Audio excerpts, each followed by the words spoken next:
Hello, I'm Shlok Bhatt from Lockdown Leisure, and today I will be narrating the second part of my grandfather's hilarious stories. If you haven't heard the first part yet, I advise you to listen to that one, which is episode 29 Idiomcast 4 before this.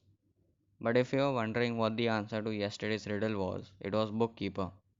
I would like to congratulate Kayan Karkaria for sharing the answer on our email ID. Moving on. My grandfather's hilarious stories, part 2.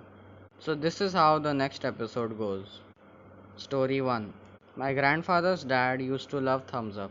During most summer days, the family used to stock up on the same in the refrigerator, which used to be unevenly divided.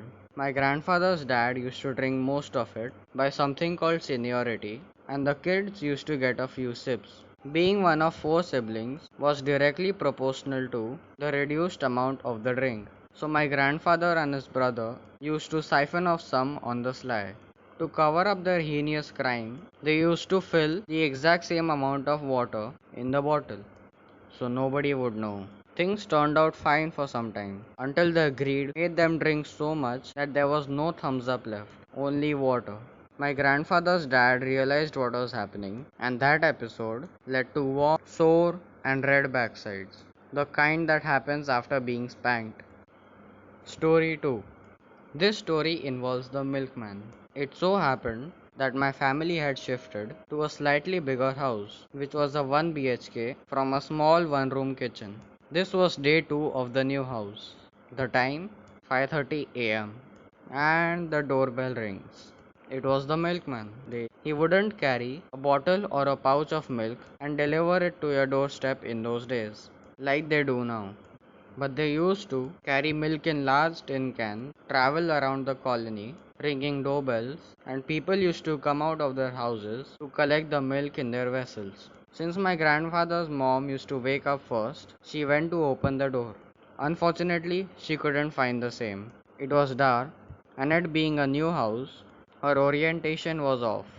No matter how hard she tried, she just couldn't make it to the door, which was when the milkman started getting impatient. So while he was ringing the doorbell continuously, my grandfather's mum kept shouting, Aata hai, loudly, in an effort to calm his frayed nerves. He replied, क्या आता है आधे घंटे से आता है बोलता है, which translates to, what do you mean coming? You have been saying that for the past half an hour. Finally, her savior, my grandfather, woke up and saw the ruckus. He had the calmness of a dove, even in these trying times. He switched on the passage light without saying a word and went back to sleep.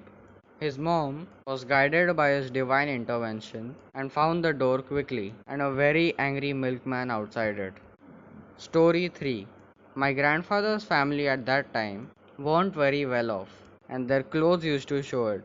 Very often, the siblings used to interchange their clothes while dressing up for an outing. My grandfather, being a doctor, had a few patients in Pali Hill, Bandra.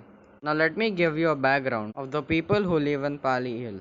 For starters, they have multiple cars, houses you can play cricket in, and the best of clothes, even when they have just woken up. One day, my grandfather went to a new patient's house in Pali Hill for a visit. He was asked to remove his shoes at the door, as they had just bought an expensive Persian carpet for their home. My grandfather did so and sat on the sofa. When he realized that his big toe crept out of the hole in his sock, naughty little thing it was. The new patient, sitting opposite my grandfather, was staring intently at his big toe, hoping by some miracle it would go back in. My grandfather caught his eye, and without being embarrassed one bit, he wriggled his toe. The man stared goggle eyed, and my grandfather wriggled it even more. This went on like a big toe to an eye staring contest till, finally, the big toe won, and my grandfather's patient lowered his eyes in defeat.